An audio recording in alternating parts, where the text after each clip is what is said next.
যে জাতীয় পার্টির কোন রাজনৈতিক নেতা যদি আওয়ামী লীগের সমালোচনা করে তখন সেটা কোন প্রক্রিয়ার মধ্যে ফেলবেন?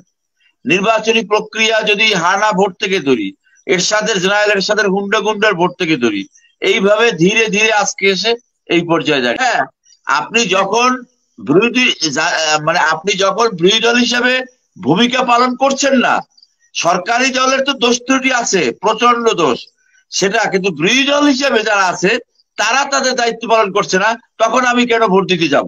কিন্তু জলপাই রঙের পোশাক পরে তো আর ক্ষমতায় নাই। তো আপনি কাকে দায়ী করবেন বলেন? জাতীয় পার্টির চরিত্রটা কি? আপনি আপনি কাকে দায়ী করবেন না? তো এই প্রক্রিয়ার মধ্যে থেকে আমি সুষ্ঠু কোনো ব্যবস্থা অতি সত্বর গড়ে উঠতে পারে, এইটা হতে পারে। এখন সমস্যাটা হলো কি, এখানে আমরা সত্য কথা যদি বলা যায়ও তো তার কোনো প্রতিক্রিয়া নাই। রাজনীতি নষ্ট হয়েছে, রাজনীতি নষ্ট করেছে কে? আওয়ামী লীগ যদি 50% দায়ী হয়, 40% তো দায়ী হবে জাতীয় পার্টি। আওয়ামী লীগের দোসর কে? এই যে বাংলাদেশে বর্তমানে না, দীর্ঘদিন যাবৎ যে রাজনৈতিক প্রক্রিয়া চলছে সেটা আওয়ামী লীগের দোসর কে? এখন সেই তারাই এবার বলছে যে আওয়ামী লীগ দোসর, আওয়ামী লীগ নষ্ট করছে, আওয়ামী লীগ এই করছে, আওয়ামী লীগ সেই করছে, এই প্রক্রিয়া নষ্ট হয়েছে, ওই প্রক্রিয়া। কিন্তু সেই প্রক্রিয়াটার মধ্যে থেকেই তারা বলছে আওয়ামী লীগকে আপনার প্রতিষ্ঠিত করেছে কারা? এই মানে আওয়ামী লীগকে স্থিতিশীল অবস্থায় রাখার জন্য জাতীয় পার্টিকে আপনি কি অস্বীকার করতে পারেন? জাতীয় পার্টি বাংলাদেশের রাজনৈতিক প্রক্রিয়াকে বিনষ্ট করেছে। জাতীয় পার্টি জেনারেল এরশাদ সাহেবের এই জাতীয় পার্টি হলো বাংলাদেশের রাজনীতি মানে মানে দুঃখ, রাজনীতির দুঃখ বলা যায়। সেই জাতীয় পার্টি বলেছে জাতীয় পার্টি চুন্নু সাহেবকে যে স্বৈরাচারের দোষ, তা স্বৈরাচারটা কে? দোষ তো স্বৈরাচার তো আমি ধরে নিলাম আওয়ামী লীগ, স্বৈরাচার তো আওয়ামী লীগ, কিন্তু স্বৈরাচারের দাদা কে? দোষর তো পরে, স্বৈরাচারের দাদা হলো এই যে জাতীয় পার্টি। আজকে আওয়ামী লীগকে আপনি কত মার্কস দিবেন? খারাপ মানে নেগেটিভ মার্কস আপনি যা দিবেন জাতীয় পার্টিকে তার চেয়ে কম দিতে পারবেন? জাতীয় পার্টি তো আওয়ামী লীগের মানে আওয়ামী লীগকে তো ক্ষতিগ্রস্ত করছে জাতীয় পার্টি। জাতীয় পার্টি দেশকে ক্ষতিগ্রস্ত, নির্বাচনী প্রক্রিয়াকে ক্ষতিগ্রস্ত করছে, জাতীয় পার্টি রাজনীতিকে বিনষ্ট করছে। মানে সব জাতীয় পার্টি, আওয়ামী লীগ যে নষ্ট হয়েছে সেটার জন্য জাতীয় পার্টি দোষ? না না না না, আওয়ামী লীগ নষ্ট হয়েছে সেটা আমি ধরে নিয়েই বলছি যে জাতীয় পার্টির কোন রাজনৈতিক নেতা যদি আওয়ামী লীগের সমালোচনা করে তখন সেটা কোন প্রক্রিয়ার মধ্যে ফেলবেন? নির্বাচনী প্রক্রিয়া যদি হানা ভোট থেকে ধরি, এরশাদের জেনারেল এরশাদের হুন্ডা গুন্ডার ভোট থেকে ধরি, এইভাবে ধীরে ধীরে আজকে এসে এই পর্যায়ে দাঁড়িয়েছে। এখন আপনি কি, আমি ঠিক বুঝে উঠতে পারি না যে এইবারের নির্বাচনী প্রক্রিয়ায় এই যে 7ই জানুয়ারি নির্বাচন, এটাখানে আওয়ামী লীগের দোষ কতটুকু? সেখানে তো দেখলাম কতিপয় আর্মি অফিসার তাদের তাণ্ডব, জেনারেল ইব্রাহিম, মেজর শাহজাহান ওমর, তারপর ওই যে তৃণমূল বিএনপির ক্যাপ্টেন শমশের, এই যে জাতীয় পার্টির যে দৌরত্ব মানে আর সেনাবাহিনীর দৌরত্ব, এইটা দেখলাম। আমি তো আওয়ামী লীগের দেখেছি, আপনি যেটা দেখেছেন আমিও সেটা দেখেছি। আমি ঈগল দেখেছি, বাস দেখেছি, ট্রাক দেখেছি, কিন্তু আওয়ামী লীগের নির্বাচনে তাণ্ডব দেখিয়েছে তো সেনা কর্মকর্তারা। আপনি সেই তাণ্ডব গুলি তো আপনি অস্বীকার করতে পারেন না। এরা সবাই সেনা কর্মকর্তা, captain Shamsher, captain major Shahjahan Omar, major general Ibrahim. তো এই সেনা কর্মকর্তাদের রাজনীতিতে কারা এনেছে, বা রাজনীতির স্বাদ সেনা কর্মকর্তাদের কাছে কারা পৌঁছে দিয়েছে? জেনারেল জি আর জেনারেল এরশাদ। এখন আওয়ামী লীগ সেই নষ্ট প্রক্রিয়ায় বিরাজ করছে বা সেই নষ্ট প্রক্রিয়ায় পথে হাঁটছে, এটা অস্বীকার করছি না আমি। আপনি স্বৈরাচার বলেন, যে ভাষায় আপনি আওয়ামী লীগকে আক্রমণ করেন, আমার কোনো আপত্তি নেই। কিন্তু প্রশ্নটা হলো যে আপনি জাতীয় পার্টিকে কোন ভাষায় আপনি ফেলবেন?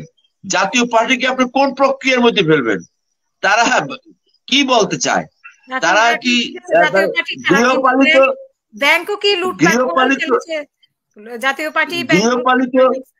গৃহপালিত বিরোধী দল আর রাবার স্ট্যাম্প পার্লামেন্ট না কি? আমি তো এর কোনো সংজ্ঞা খুঁজে পাই না। এক ভদ্রলোক প্রশ্ন করেছেন আসে না, সেটাও কি জাতীয় পার্টির দোষ? এবং ব্যাংক যে খালি হয়ে গেছে, হ্যাঁ আপনি যখন বিরোধী মানে আপনি যখন বিরোধী দল হিসেবে ভূমিকা পালন করছেন না, সরকারি দলের তো দোষ ত্রুটি আছে, প্রচন্ড দোষ, সেটা কিন্তু বিরোধী দল হিসেবে যারা আছে তারা তাদের দায়িত্ব পালন করছে না, তখন আমি কেন ভোট দিতে যাব? তখন আমি কেন ভোট দিতে যাব? আমি কাকে ভোট দিতে যাব? বিএনপি তো নির্বাচনে আসে নাই। তো বিরোধী দল হিসেবে যারা আছে তারা তাদের দায়িত্ব পালন করছে না, তারা সরকারি দলের প্রশংসা করছে, ইগলের স্বতন্ত্র প্রার্থীদের বিরোধিতা করছে। তো পারফরমেন্সটা তো কারোরই ভালো না।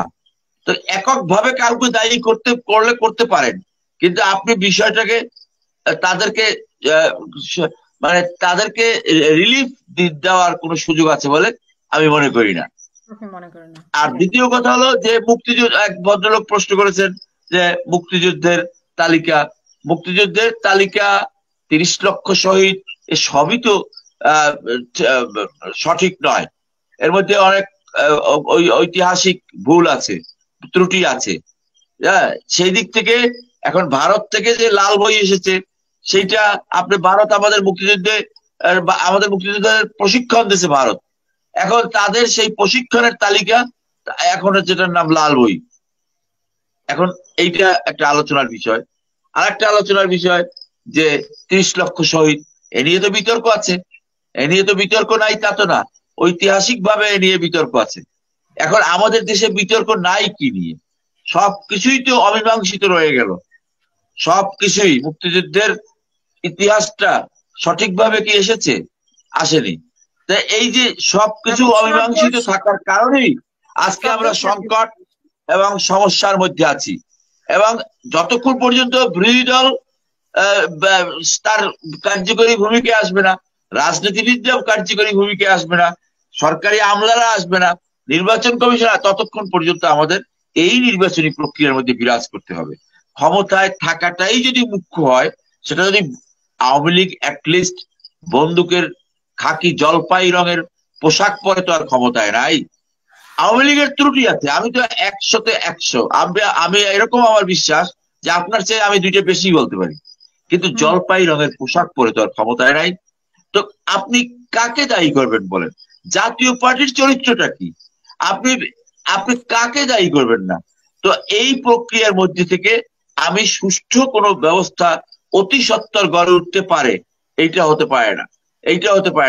একটা ফ্যামিলি যে মানে কনজুগাল লাইফ অ্যাক্টের মতো, যেখানে কনজুগাল লাইফ অ্যাক্টের মতো অক্টোপাসের মতো সরকারি দলের সাথে বিরোধী দল ঘুরপাক খাচ্ছে, সেখানে কি রাজনৈতিক প্রক্রিয়া পার্লামেন্টে প্র্যাকটিস হতে পারে বা রাষ্ট্রচিন্তা হতে পারে, সেটা আমার বোধগম্য নয়। অতএব আমি এইটা পরিষ্কার করে বলতে চাই যে নির্বাচনে ভোটারদের, ডক্টর কলিমুল্লাহ সাহেব অনেক কথা বলে গেলেন। দেখেন যে জানি পপের ভূমিকা, ওই যে নির্বাচনগুলোকে অবৈধ বলা হয়, ওই নির্বাচনগুলোকে বৈধতা দেওয়ার জন্য তাকে আমরা সালাম জানাইতে পারেন, স্যালুট জানাইতে পারেন। আবার এখন যে তার বিরোধিতা করে এই জন্য সালাম জানাইতে পারেন, স্যালুট করতে পারেন। তো নির্বাচনে আমাদের এখন যে সংস্কার প্রয়োজন সেটা হলো যে 50 ভাগের কম ভোটার আসলে সেই নির্বাচন বাতিলযোগ্য হবে। এটা এখন যেটা আছে সেটা হলো যদি 10% ভোটারও আসে সেটা আইনগতভাবে বৈধ। যেটা তুরস্কে আমরা দেখলাম এক্সাম্পল, যে 50%-এর নিচে যদি ভোট কাস্ট হয় তাহলে সেই নির্বাচন বৈধ হিসাবে গণ্য হবে না। এ ধরনের আইন পাস করতে পারেন, কিন্তু মানসিকতার পাস করবেন কিভাবে? আপনার আমার রাজনীতিবিদদের বলতে তো এখন চিটার বাটপার, গ্রামে গঞ্জে মানুষ কিন্তু সাধারণ মানুষ তাই বলে, আমার ভাষা যাই হোক, তাদেরকে আর ভদ্রলোক বলে না। তো এই যে এদের মানসিকতার পরিবর্তন প্রয়োজন, উৎকর্ষতার সাধন তো পরের কথা। জাতীয় পার্টি যদি বাংলাদেশের রাজনীতিতে যতক্ষণ পর্যন্ত আপাতত নিপাত না যাবে, ধ্বংস না হবে, ততক্ষণ পর্যন্ত এই রাজনীতি থেকে আওয়ামী লীগ বিএনপি রাজনীতিকে উদ্ধার করতে পারবে না, যতক্ষণ পর্যন্ত এই থার্ড পার্টি এবং অনাদর্শের গঠিত একটা রাজনৈতিক দল এই যে ধ্বংস না হবে। কখনো কখনো ধ্বংস কাম্য, কখনো কখনো ঐক্যের চেয়ে অনৈক্য ভালো, এটা দার্শনিকদের কথা। সব সময় ঐক্য ভালো না। তো এই যে জাতীয় পার্টি এবং আওয়ামী লীগের ঐক্য, এটাকে কি আপনি ভালো মনে করেন? এটা ভালো না। এইটা যতক্ষণ পর্যন্ত ধ্বংস না হবে ততক্ষণ পর্যন্ত একটা সঠিক ধারা এখানে উঠে আসবে না এবং রাজনীতিকে উদ্ধার করা সম্ভব হবে না। ধন্যবাদ।